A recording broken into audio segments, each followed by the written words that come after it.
普的戰爭生意曝光，他決定呢要取消對於這些國家20%周邊國家的這個保護費，改投資，由誰來做投資呢？他要求海灣國家來投資美國。那麼還是呢，他希望這些海灣國家成為川普家族的這個提款機呢？因為現在根據了最新媒體的報道，川普他自己還有包括他的2個兒子在戰爭期間狂賺戰爭財，美國人這時候怒火，這場仗到底是替誰打的？今天就這些議題，我們深度剖析。美伊戰火越演越烈哦，但是全球震撼的消息就是比飛彈更快的是川普的政策的轉彎速度。前一天大家還記得嗎？我們昨天還在討論哦，川普高調宣布說，接下來他會向有經過荷姆茲海峽的這些貨輪來徵收20%的費用。原因是因為我們每天美國不斷的派航空母艦、驅逐艦、戰機在中東維護航道的安全，所以你們付這些費用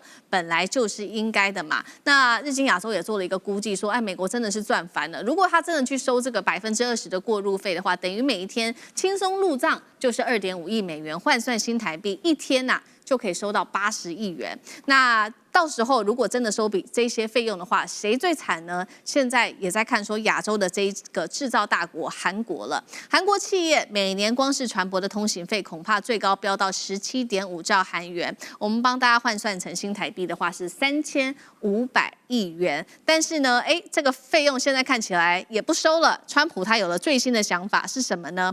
他在社群最新宣布，我不收20%的費用了，我決定由海灣國家來擴大對我們美國的投資。那麼接下來呢，他說經過這個深化的經貿合作來取代這個荷姆茲海峽的這一筆費用，還說呢這些事情會讓美國再次的偉大，而且讓美國大獲全勝，是一個史無前例的大勝利。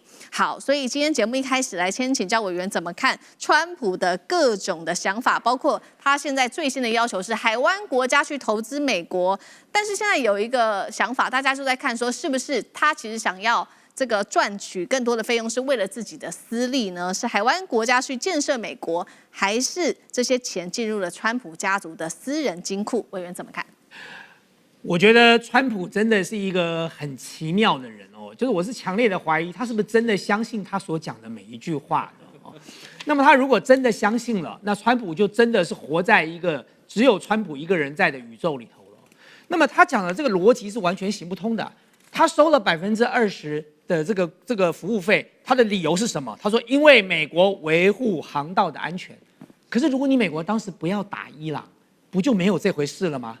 需要你來維護航道的安全嗎？大家就各自在家裡頭，各自過各自的日子就好了。荷姆茲海峽也一樣是自由航行的國際水道，可是為什麼現在不行了？是因為你美國去打了人家，而且你美國還在沒有通知聯合國安理會的情況之下，自己就去打了別人。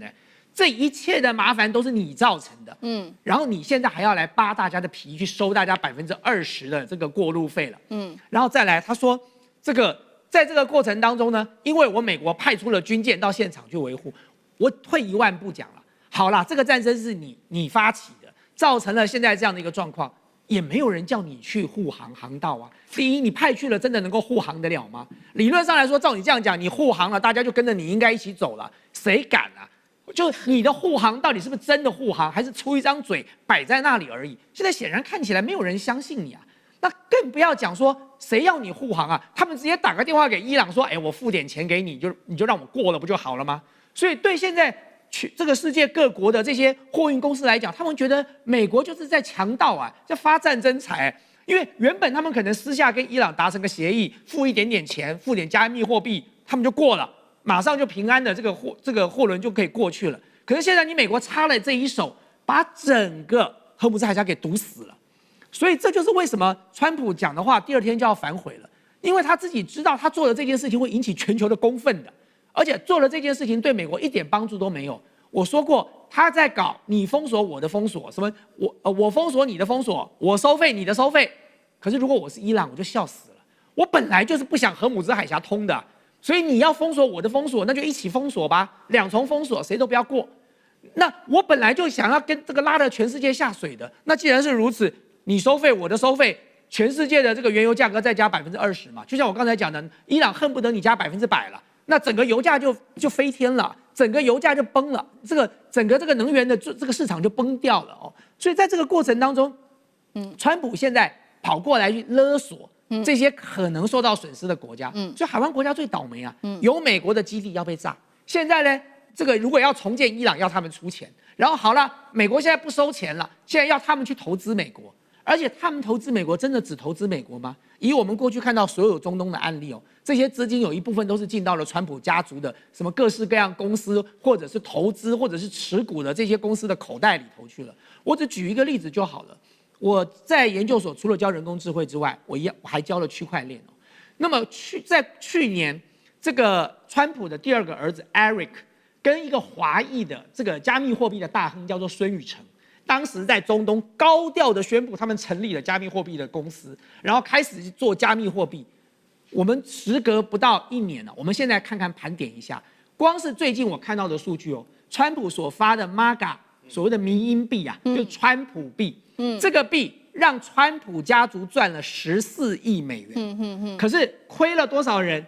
虧了988900個錢包，也就是大概將近100萬人，佔了全部人數的2/3虧損，虧了多少錢？虧了38億美元。所以你看，川普搜刮自己的支持者，川普去搜刮自己的盟友，這就是川普家族的行事風格啊。好，那同樣的問題，幹哥怎麼看？我覺得對，真是一個奇妙的人，而且你知道嗎？他有講了一段話，大家比較沒有注意到，就是說。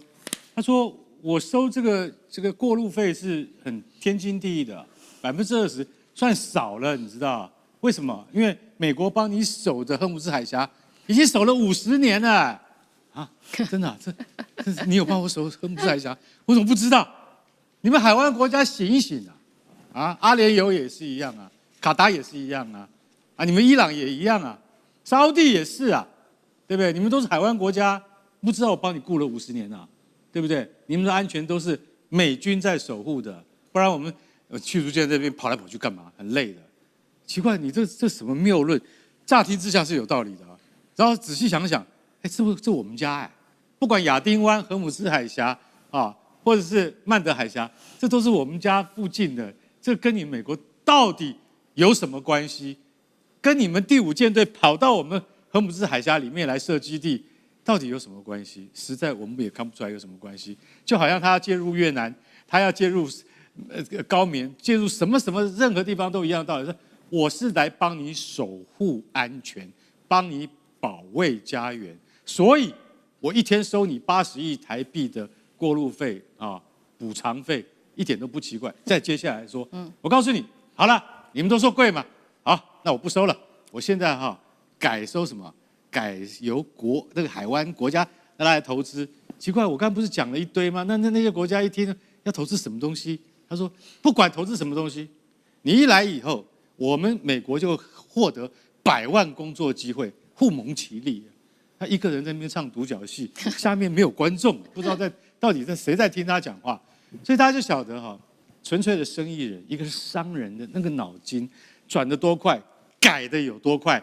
但是真的能夠成就、能夠夢想成真的，卻只有多少而已，一眼就看穿了。對，好，這場中東戰事這個開打到現在，其實川普家族真的是賺了非常多的錢。除了剛剛委員幫我們特別講到的，川普家族在加密貨幣賺了14億美元之外，包括川普的2個兒子哦。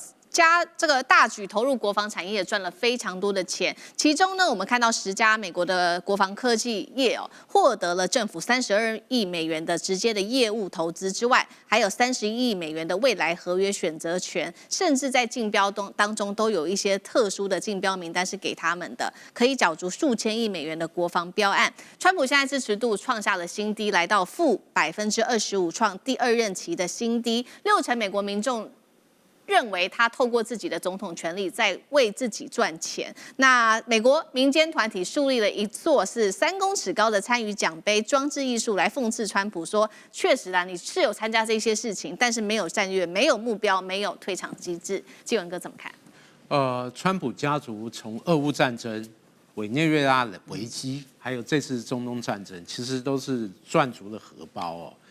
不止他自己本身家族，他的朋友圈，特別一些富豪也賺了很多錢。特別大家很有印象，就是每個禮拜三是川普的 taco 時間，他宣布的政策往往禮拜三的時候，他就會採取一個否定，然後政策大轉彎。這幾乎變成一個定律了。這次也是。這個也是一個 taco 最新的案例。但總體來講，我覺得對共和黨來講，有這樣的總統，特別共和黨籍的總統，當然這次這個期中選舉是大事不妙，尤其是美國國內的一些像通膨，還有各種問題層出不窮，而且目前還沒有獲得一個根本的解決。再加上這場戰爭，對於川普來講尾大不掉。那有人說他中了以色列的計，有人說他怎麼樣被納塔雅胡蒙蔽，但不管怎麼樣，這個決策是他做的，因此他要概括承受。對。那目前川普是退也不是，進一步打擊也不是。他退之前美國和伊朗簽的那個和平停戰協議，被大家認為是投降協議啊，割地賠款，大家認為他那幾天做的